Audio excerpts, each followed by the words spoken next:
کہتے ہیں یہاں ایک طالب علم کی موت ہوئی تھی اور تب سے رات کے اندھیروں میں کوئی اب بھی زندہ سا محسوس ہوتا ہے۔ شام کے سائے پھیل رہے تھے، موسم میں ایک عجیب سی بوجھل خاموشی تھی۔ یونیورسٹی کے مین گیٹ کے پاس واقع پرانا ہاسٹل ایک طویل عرصے سے طلبہ کو رہائش فراہم کر رہا تھا۔ یہ عمارت نوآبادیاتی دور کی تعمیر تھی، جس کی دیواروں پر نمی کے داغ، چھتوں پر پرانے پنکھے اور لمبے تنگ راہداریوں میں مدھم روشنی والے بلب لگے تھے۔ نئے آنے والے طلبہ اکثر پہلی بار ہاسٹل دیکھ کر ہچکچاہٹ محسوس کرتے، مگر وقت کے ساتھ عادی ہو جاتے۔ البتہ کچھ کمروں کی اپنی الگ شہرت تھی، خصوصاً کمرہ نمبر 7۔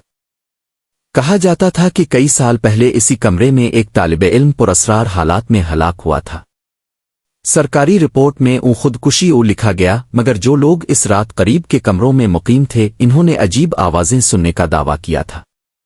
دیواروں پر ناخنوں کے نشانات، فرش پر گہرے دھبے اور کمرے کی ایک کھڑکی جو ہمیشہ رات کے وقت خود بخود کھل جاتی تھی، ان سب نے اس کمرے کو خوفناک بنا دیا تھا۔ کچھ طلبہ نے دعویٰ کیا کہ رات کے پچھلے پہر کمرے سے کسی کے رونے اور چیخنے کی آوازیں آتی ہیں۔ وقاص ایک پرعزم، ضدی اور سادہ مزاج لڑکا تھا۔ اس نے گاؤں سے آ کر اسی ہاسٹل میں داخلہ لیا۔ جب وارڈن نے اسے کمرہ نمبر 7 دیا تو باقی لڑکوں نے دبے الفاظ میں کہا، بھائی کمرہ بدلوا لو، وہاں کچھ ٹھیک نہیں ہے۔ وقاص نے ہنستے ہوئے جواب دیا، یار یہ سب کہانیاں ہیں، میں ایسے وہموں پر یقین نہیں رکھتا۔ پہلی رات سب کچھ معمول کے مطابق رہا، مگر رات کے تقریباً 2 بجے وقاص کو ایسا لگا جیسے کوئی اس کے کمرے میں موجود ہو۔ اس نے آنکھیں کھولی تو کمرے میں اندھیرا اور سکوت تھا۔ اس نے سر جھٹکا اور پھر سو گیا۔ تیسری رات جب وقاص پڑھائی کر رہا تھا، اچانک کھڑکی زور سے بند ہوئی۔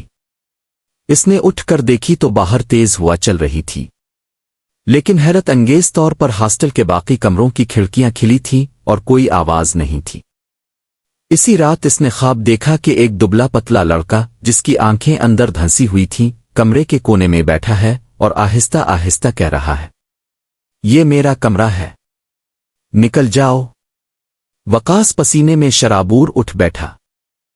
جب وقاص نے یہ بات اپنے ساتھ والے کمروں میں رہنے والے دوستوں کو بتائی تو ایک لڑکے عارف نے کہا، بھائی تمہارا خواب نہیں تھا، ہم سب نے اس کمرے سے رات کو قدموں کی آہٹ سنی ہے۔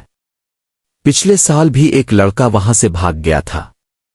وقاص نے ان باتوں کو مذاق سمجھا، لیکن دل ہی دل میں خوف محسوس کرنے لگا۔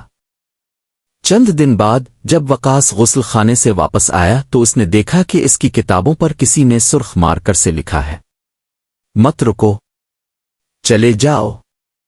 وقاص نے سمجھا شاید کوئی سینئر اس سے مذاق کر رہا ہے، لیکن جب اس نے یہ بات وارڈن کو بتائی تو اس نے خاموشی اختیار کر لی اور بس اتنا کہا، بیٹا کمرہ بدل لو تو بہتر ہے۔ وقاص نے ضد میں کمرہ نہیں بدلا۔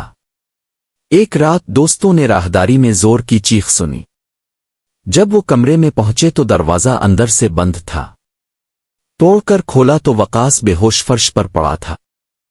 اس کے ناخنوں کے نیچے دیوار کا پلستر اور انگلیوں میں خون لگا تھا، جیسے اس نے دیوار کو نوچنے کی کوشش کی ہو۔ وقاص کو اسپتال منتقل کیا گیا۔ ہوش آنے پر وہ بار بار صرف ایک جملہ کہہ رہا تھا، وہ واپس آ گیا تھا۔ اس نے کہا یہ کمرہ میرا ہے۔ کچھ دن بعد وقاص نے ہاسٹل چھوڑ دیا۔ کمرہ نمبر 7 آج بھی بند ہے۔ وارڈن نے اسے اسٹور روم قرار دے کر تالا لگا دیا۔ ایسی کہانیاں محض قصے نہیں ہوتیں، ہر پرانی عمارت اپنے ماضی کی کہانیاں سمیٹے ہوتی ہے۔